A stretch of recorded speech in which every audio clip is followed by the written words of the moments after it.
Human Communication and Language, Part 1.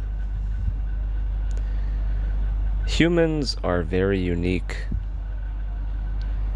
Humans are animals, but we have an advanced communication system that we call language. Other animals do communicate. However, their communication languages are very simple and represent more about emotions, whereas humans have been able to construct time and space into a medium and transmission of information through the spoken word and also through writing. It is interesting to note that communication and language is deeply embedded in Judaism, in Christianity, and in Islam. It is also embedded in other Eastern religions. The importance of what is known as the Word, both literally and figuratively, has allowed us as a species and society to be able to transmit information so that our offspring can in turn learn what we learned. Nature does have a natural way of communicating and passing down information. This is usually through genetics. However, the information that's passed down may not be and is not as plentiful and as specific as we could pass down information. Humans can pass down information in a way that's unprecedented, meaning that humans can learn at an unprecedented rate, and we can learn exponentially. The major difference between animal or other animals transmitting information through the DNA to their offspring and us communicating information, whether it be orally or written, is really that humans can choose to listen or not in the human communication system. Whereas in terms of genetics, DNA, it's more of an instinct that's passed down. Our ability to pinpoint and locate objects in space and time and references to future and past makes us able to construct kind of a delusional timeline existence, and we live what we call a singular life. However, in most animals, life is just a continuing motion, a continuing picture, with no past and no future. It is of my honest opinion that language actually has contained what we understand and know as time and space as a mental hyperdimension construct, but in reality, time and space, being one object, really, is not really an object and is illusory. There is change that exists from one moment to another. However, that string of change may not actually be a string. We just think it's a string. However, this concept of time, past, and future has benefited society, but it has also hurt us in many ways. Anxieties, fear, control are all possible because of past and future thoughts. But these thoughts, of course, take place in the present. Thoughts about the past, thoughts about the future. These create uncertainty, anxieties, maybe mental disorders, but also it can create a system, or it leaves room for a system to be created to control people under fear. And we can see that in many different areas of society. Human language was first a nonverbal language. First thing that we did was probably make funny faces, emotional faces, to signify anger or sadness, maybe arm movements, and different postures that we had. This was a very primitive existence for communication because we were really only able to transmit emotions, but not objects in space and time. As we developed, we eventually created a sound, but the sound was also associated with a emotion. But as we get more clever, we realize that if we associate a sound with something we see or something you can share in the present, then two minds can uphold one thought.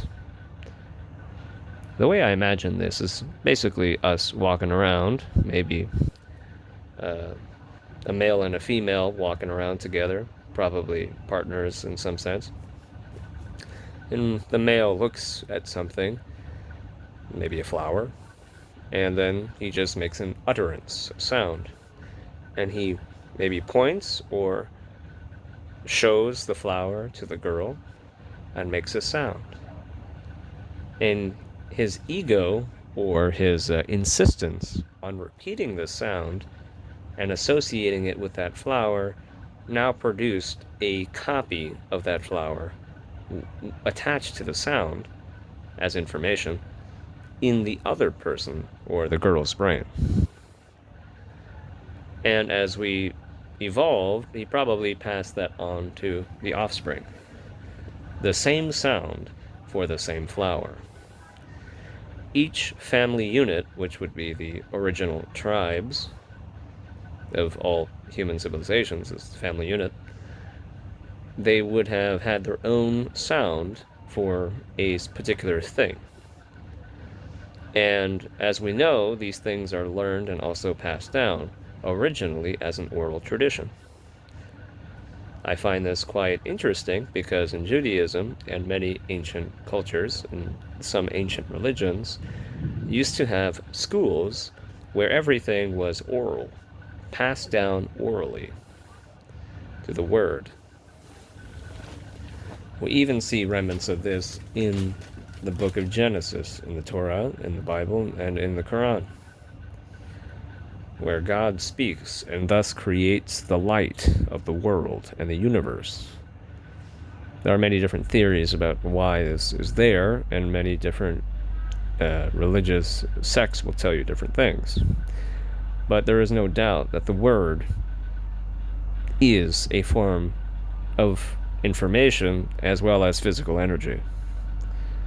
The spoken word, however, is more emphasized than the written word. And that is quite interesting, because after we developed the oral language, we realized that there was some limitation to the oral language. Mainly, we had a telephone effect problem, where one person would transmit information to another person, and then they would either forget or accidentally add information or withdraw information from the original, and they passed information to a third in an incorrect manner.